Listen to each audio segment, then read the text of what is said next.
Je voudrais commencer ce speech ou cette conférence par une note d'humour philosophique. Un jour, un homme vint voir Socrate et lui dit « Écoute Socrate, j'ai quelque chose à te dire ». Alors Socrate l'interrompt, il lui dit « Mais est-ce que ce que tu as à me dire, est-ce que tu as passé ce que tu as à me dire par l'étroit ami ?» « L'étroit ami ?» s'exclama l'homme très étonné. « Oui, lui dit. Est-ce que ce que tu as à me dire, tu l'as passé par le premier tamis de la bonté? Est-ce que ce que tu vas me dire est bon ?» Alors l'homme réfléchit un peu et lui dit « Non, pas vraiment.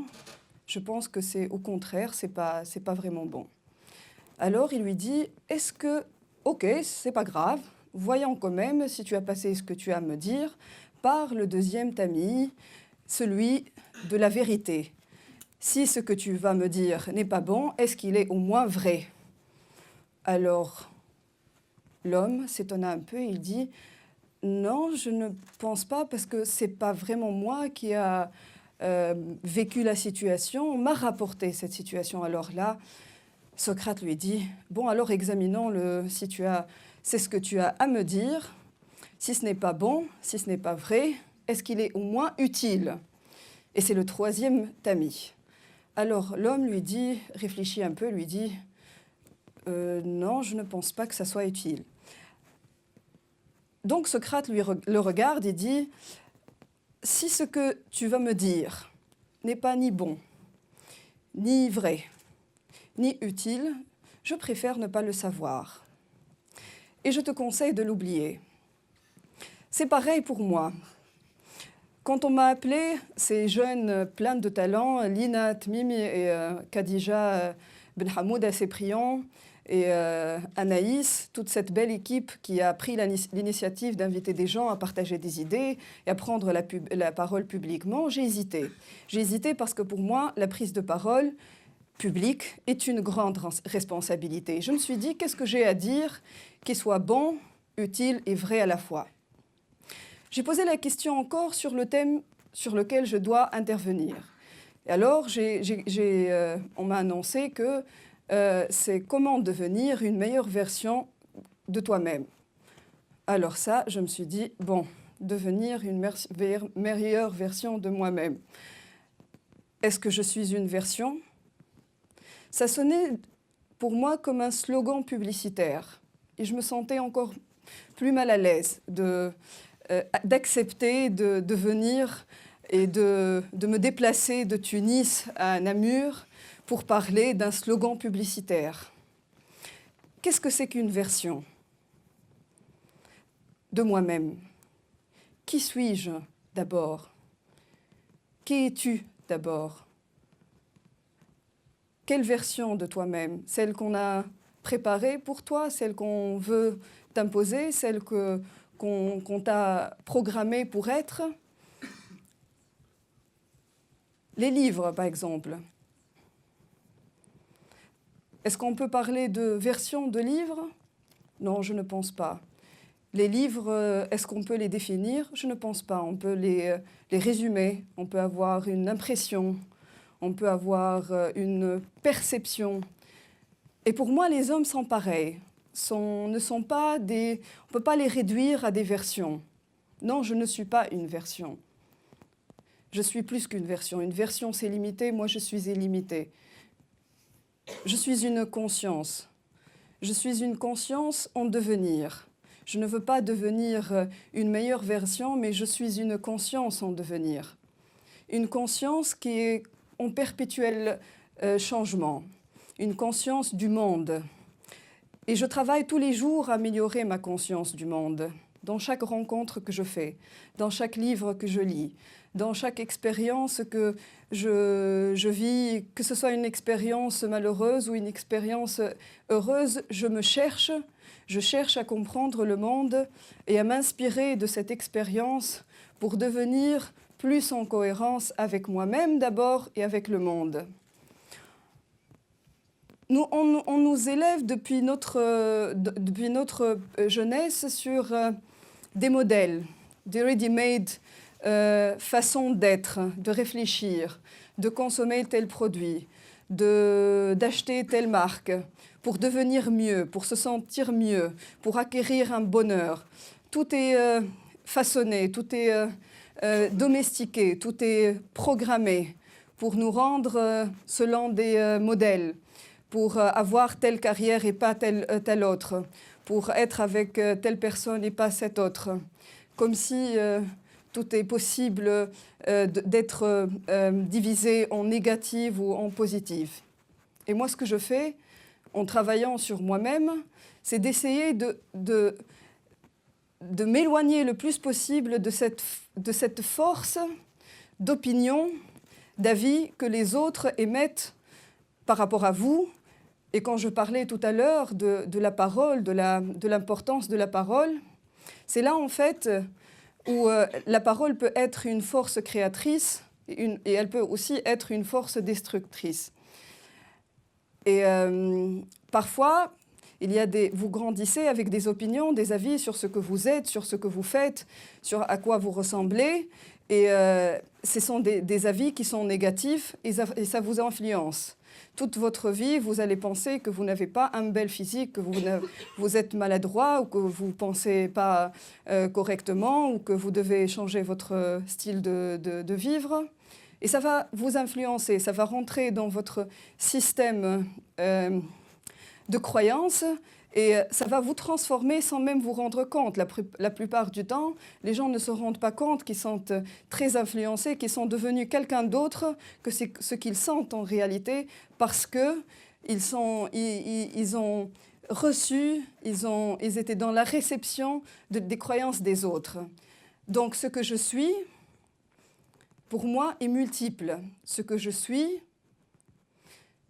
est ce que je suis et ce que les autres pensent que je suis, et ce que je suis, c'est ce que moi je pense être. Il y a 3 niveaux de la conscience de la personne.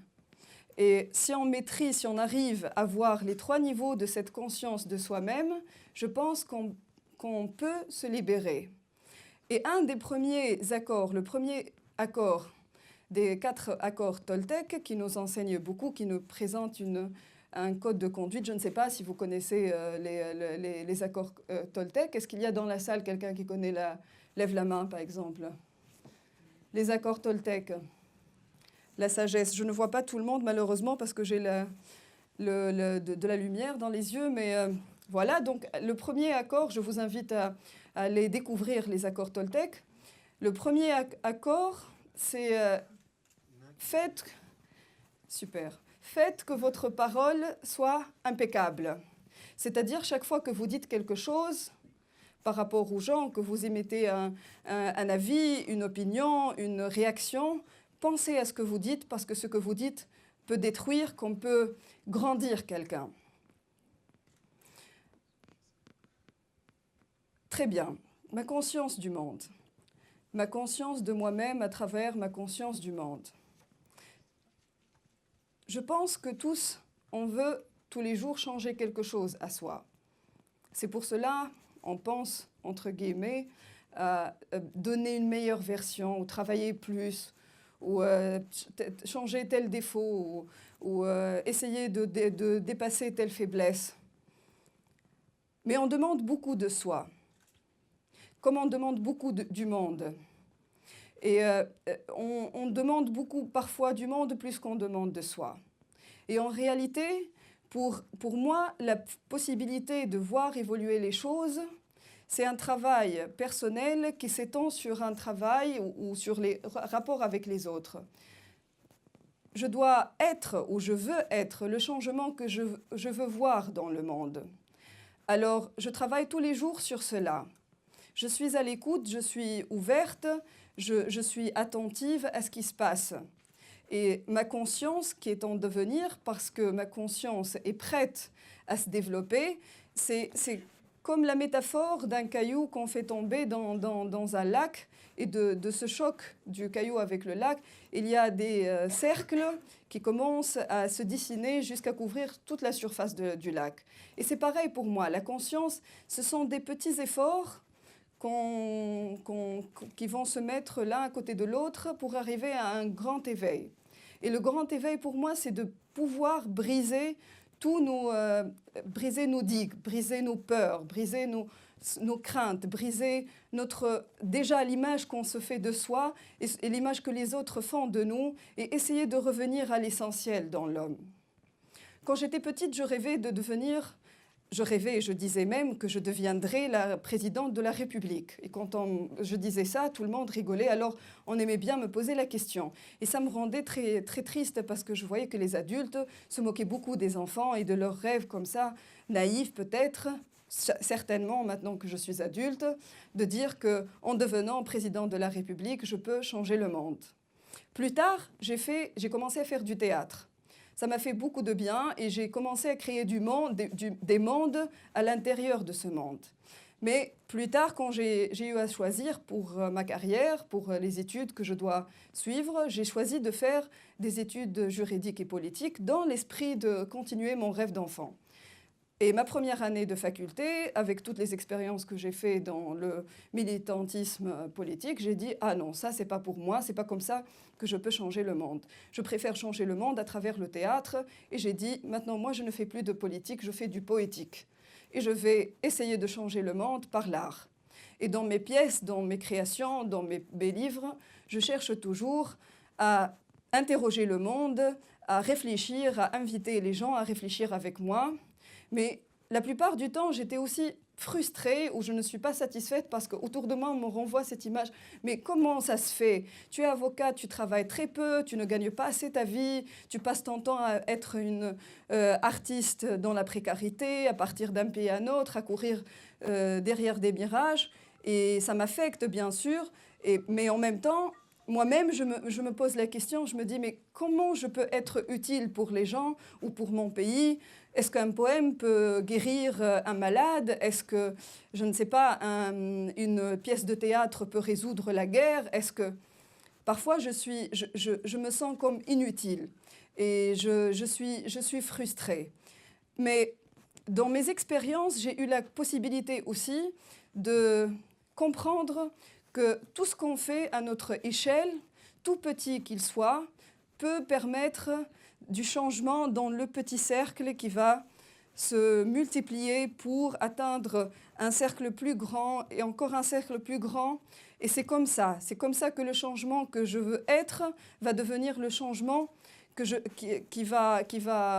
changement du monde.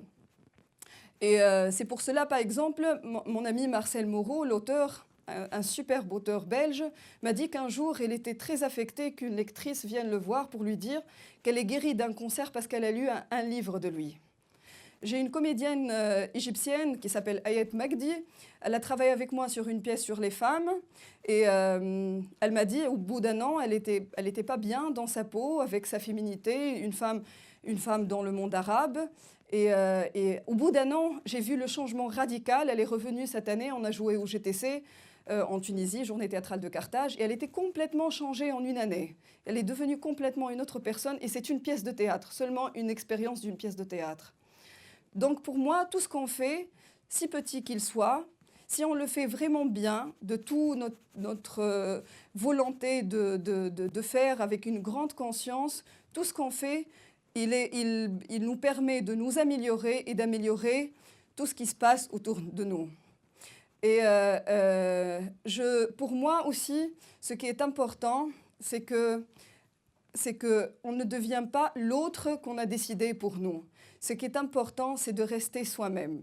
Être soi-même et pas un autre. Et c'est ça le plus grand défi en réalité. Parce que être les autres, c'est facile.